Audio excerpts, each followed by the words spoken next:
God of Israel. There he set up an altar and called it God, the God of Israel. Genesis 33:20. Do you know why Jacob called the altar God of Israel? It is because his new name, Israel, signified God's grace. From being a deceiver, fleeing from an angry brother, to become the man receiving God's promise that he would become the father of a great nation.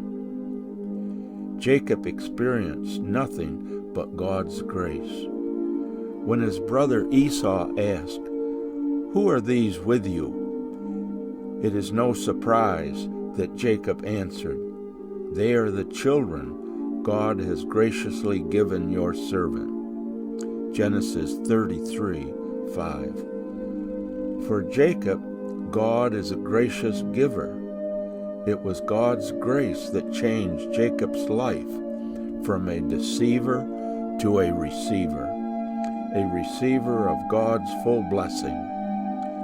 Jacob set up this altar in new land that God had given him to make sure that his descendants would never forget who God is.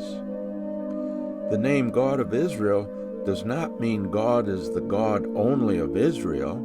It means God is the God of grace. Are you still surprised that the name God of Israel appears many times in the Bible? The history of Israel reveals one thing only: God's grace. If you were to build an altar for God today, what would you call it?